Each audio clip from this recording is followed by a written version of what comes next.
Hey, what's this photo all about? Planning to do something you can't tell your husband about. It's got George written on it. I confronted my wife Samantha with this, and to my surprise, she was brazen about it. My name is Keith. I'm 32. I work in sales at a travel agency. I married Samantha, the receptionist, 3 years ago after a relentless pursuit. She was my pride, a model-like wife, 5 years younger than me. But my job involved a lot of overtime and business trips, and gradually she seemed to grow dissatisfied. Eventually, I found out that my beloved wife had fallen for a young personal trainer. And there was a photo of the personal trainer and her, left out in the open on the table. I tried to wake her up, getting angry, persuading, talking things out. I thought I did everything I could, but Samantha wouldn't listen. To top it off, she snapped back, saying she didn't want an old man like me. So, we ended up getting a divorce. Knowing her true feelings, I struggled to recover. How did Samantha and I end up like this? Maybe she started to find life with me boring. Even after marriage, I was always busy with overtime and business trips. Essentially, Samantha lived like she was single. And without kids, there wasn't much housework needed. Above all, Samantha had little to no interest in household chores or supporting my work. Early on, she decided to get a part-time job at a clothing company and said, "Keith, I'm busy too, so let's do our own thing." Stunned, but feeling guilty for not being around much, I swallowed my opinions. Samantha went out to work part-time with vigor and was frequently away from home. Since we hadn't been blessed with children yet, I thought it was better than her being home alone. Her clothes and even her appearance began to change after she had been working part-time for a while. Short skirts, heavy makeup. Was this really just for ladies' nights out? My bag feeling proved right. Samantha had been lured out for drinks by her coworkers and ended up fascinated by a young personal trainer. It was too late when I realized. I found his business card after returning from a business trip. I pressed her, demanding, "Explain to me what's going on here." She retorted, "What do you mean? What's going on? You're always away, and living together isn't fun at all, so I'm just having fun on my own." Shocked, I reminded her, "We're married. You're my wife. You shouldn't be playing around like this." But her response was shocking. "Everyone said to choose a husband for his money. I'm young and pretty, and the thought of spending my life with an old man like you is horrifying." Hearing Samantha's true feelings was like a punch to the gut. I thought we were in love and got married, respecting her opinions and cherishing her as my wife. But the Samantha in front of me was like a stranger. To her, I must have been nothing more than an ATM for her to spend the time with the guy. We ended up getting a divorce by mutual agreement. No alimony was involved. Because unbeknownst to me, our bank account was drained. Samantha had poured everything into the guy, leaving our finances almost at zero. I felt empty even as I went through the divorce proceedings. Where did I go wrong? Should I have quit my job for one that let me spend more time with Samantha? Should I have bought more presents, said I love you more? Or should I have worked on my appearance, to be a man Samantha could be proud of? No matter how much I tried to figure it out, I, who had hardly any experience with women, just couldn't understand.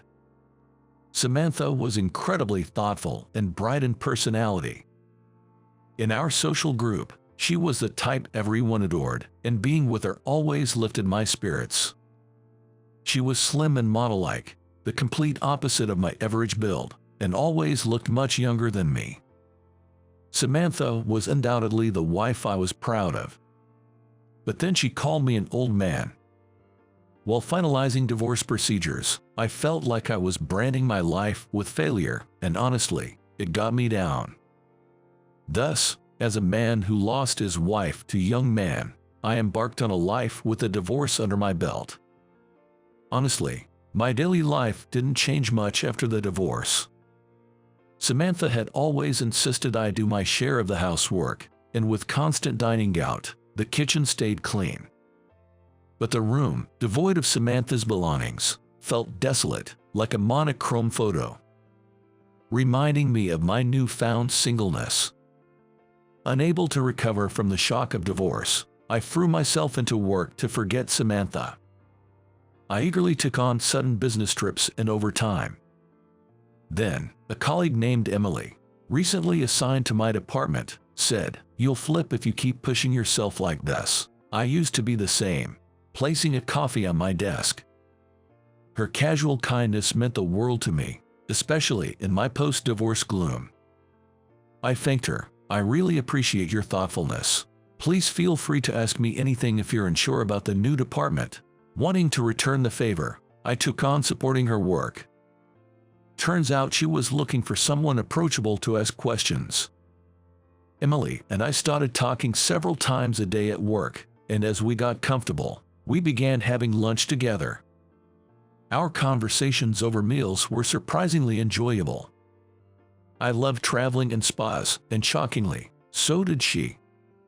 We started visiting popular spas on weekends together.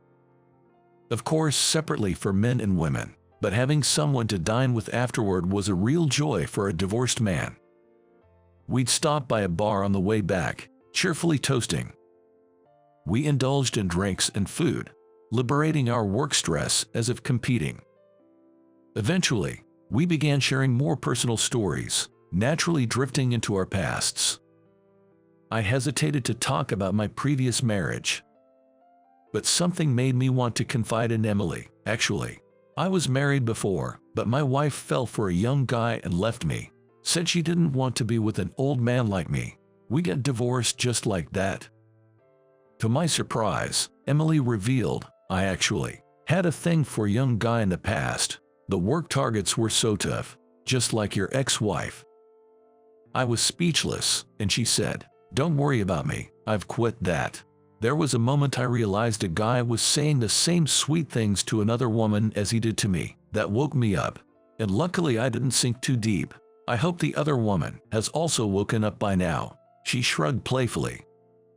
Seeing her like that, I couldn't help but laugh. No one is 100% correct in life. We learn from our regrets and mistakes, moving forward step by step. Watching Emily, I thought of Samantha for the first time in a while. Our outings and sharing of pasts made Emily and me open up to each other, eventually becoming important partners in both work and life. 2 years after divorcing Samantha, I remarried, and it was to Emily. We had no fancy wedding or honeymoon, but I was content. I had learned from my last marriage that it is not the form of the marriage that is important, but the day-to-day content of married life. Having both failed once, we made an effort to support and appreciate each other. As working spouses, we could easily drift apart. So we made sure to have breakfast together every morning and kept communication going. It was also my way of making amends to my ex-wife, Samantha. I wanted to make Emily happy, the way I couldn't make Samantha. Finally, I could reflect calmly on my marriage with Samantha. On our first wedding anniversary with Emily, we had our ups and downs but managed to come this far together. I splurged on a reservation at an upscale French restaurant for the occasion. "Are you sure we should go somewhere so fancy? I'm so excited." Seeing my wife so happy made me truly joyful. We're both usually so busy with work that there's hardly any time to enjoy a leisurely meal. Together, we looked forward to savoring fine dining to our heart's content. It was supposed to be the perfect anniversary for Emily and me. We had reserved a private room and were relaxing with an aperitif as we waited for our meal to be served. Then, "Excuse me, I've brought the appetizer." The moment I saw the server bringing the dish, my body froze. "Is that Samantha?" I muttered in a barely audible whisper, and she, too, stood there in shock, holding the tray of appetizers. Keith, as I tried to continue speaking to Samantha, Emily exclaimed in surprise. Samantha, really? She called out to her in the same manner I had. Why does my wife, Emily, know my ex-wife, Samantha? My mind was filled with question marks. Emily, Samantha, and I, none of us knew what to say, and we fell into silence. Samantha still looked young and beautiful, and the elegant uniform suited her well. Though she was surprised to see me, her expression froze even more upon seeing Emily with me. Then, with a strained voice, she said to Emily, "You're the one from that time." Samantha then looked back and forth between us with a look of disbelief. "I thought you had given up on George, and now you've run off with some rich old man." She threw these harsh words at Emily and me. Emily, the target of Samantha's attack, turned pale and fell silent. As I was about to retort on her behalf, Emily gestured to me to stop and said, "I chose Keith because he's always kind and treasures me, sees me as a woman, not just a client. I, who was so unfulfilled, have finally found a place where I can feel at peace. I understand the attraction to George, but leaving someone who truly cares for you is a foolish choice you've made." Of course, Samantha was furious at being lectured. "What are you talking about? You're just a loser who couldn't get George. I'm different from you," she retorted sharply, then slammed the appetizer onto the table and stormed out of the room. Stunned by Samantha's outburst, Emily and I quietly began to eat the appetizer. I then asked Emily, "Would you mind telling me how you and Samantha knew each other?" Emily hesitantly replied, "Well, Samantha and I were both financially supporting the same personal trainer, George. We spent a lot to him. When asked, we offered money so that he can open his own gym, but I overheard him telling Samantha the same thing he told me, that he wanted to be with me. That's when I woke up and was able to return to my true self." Ironically, it was his insincere words to Samantha that had also awakened Emily. From her behavior, it seemed Samantha had not yet woken up from her obsession with the trainer. I felt a concern for her, speaking little. Our first wedding anniversary with Emily, supposed to be a joyous occasion, had unexpectedly become a time to reflect on my past marriage.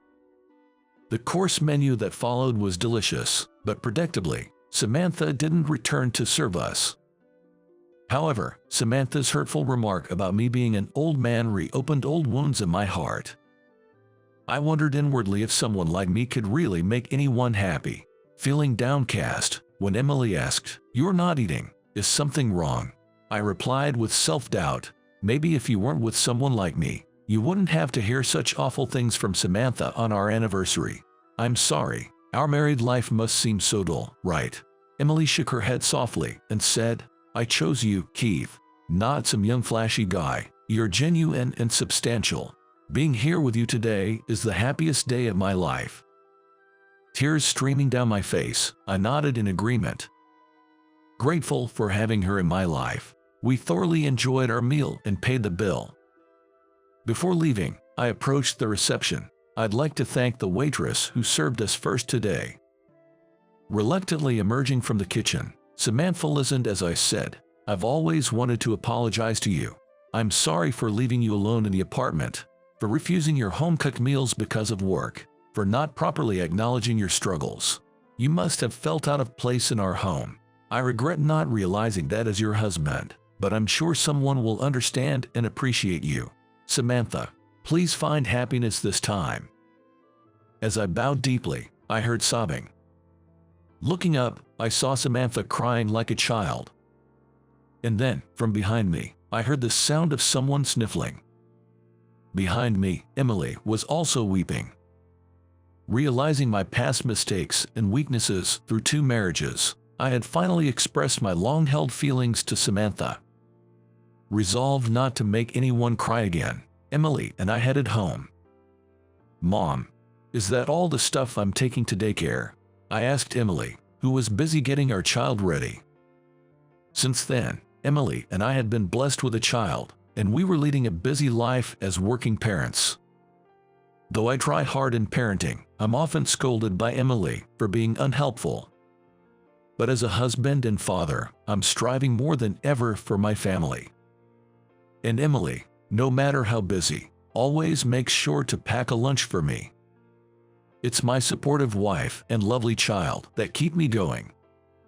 I'm determined to cherish Emily, who fell in love with me for who I am, for the rest of my life.